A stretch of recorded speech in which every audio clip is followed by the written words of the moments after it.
আসসালামু আলাইকুম। দেশ বিদেশ টিভি থেকে হুসেন বলছি। আমার চ্যানেলে সবাইকে স্বাগত।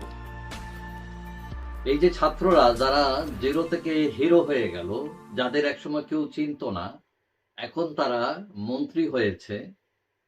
কেউ কেউ ভাবছেন তাদের চিন্তা স্বপ্ন আরো অনেক দূরে, যেটা হয়তো আমরা কল্পনা করতে পারছি না।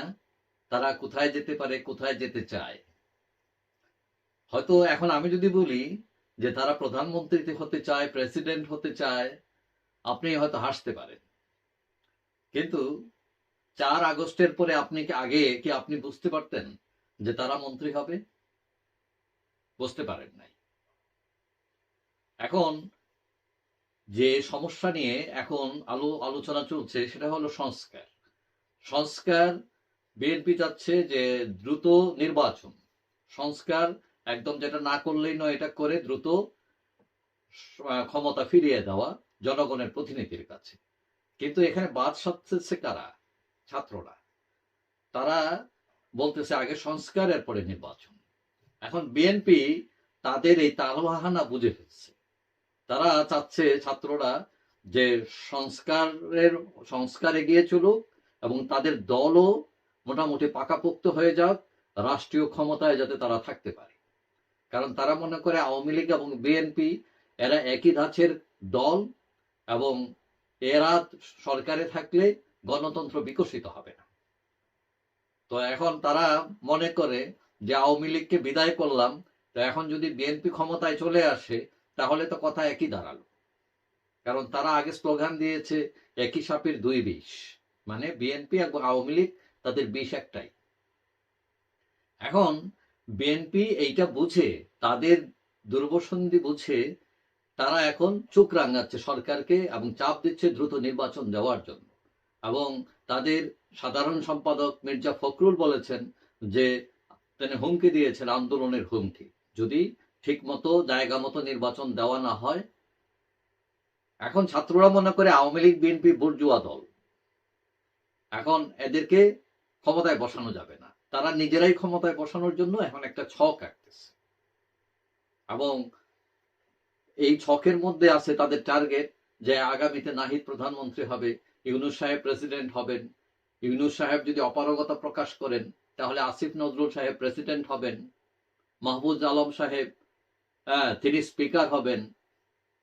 অনেক ধরনের ক্যালকুলেশন।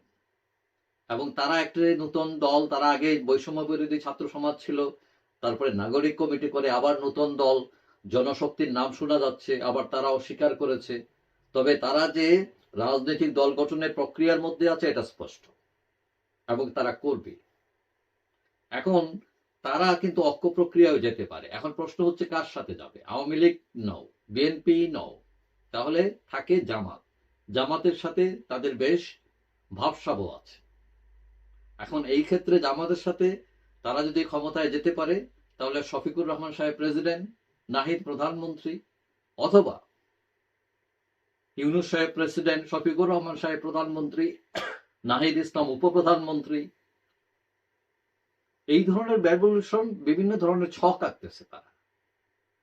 এবং এই হিসাবে অনেক সময় এই হিসাব নাও মিলতে পারে, স্বপ্ন দুঃস্বপ্ন হয়ে যেতে পারে। তাদের হিসাব কেন দুঃস্বপ্ন হবে? গণেশ উল্টে যেতে পারে কেন?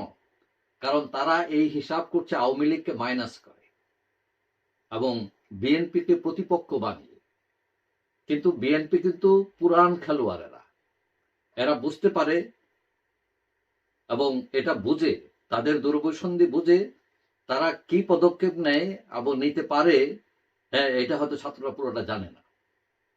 এবং তারাও উল্টে যেতে পারে।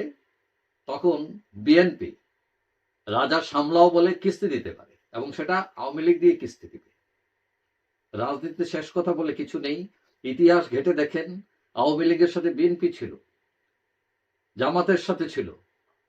সুতরাং এখন যে হবে না বা হতে পারে না এটা আপনি বলতে পারেন না। তবে এই ছাত্ররা, তারা নিজেদেরকে গেম চেঞ্জার মনে করছে, কিন্তু আগামীতে ভবিষ্যতে রাষ্ট্র পরিচালনায় তারা গেম চেঞ্জার না হতে পারে। যাই হোক, সবাই ভালো থাকবেন। আশা করি দেখা হবে অন্য কোনো ভিডিওতে, ইনশাআল্লাহ। আল্লাহ।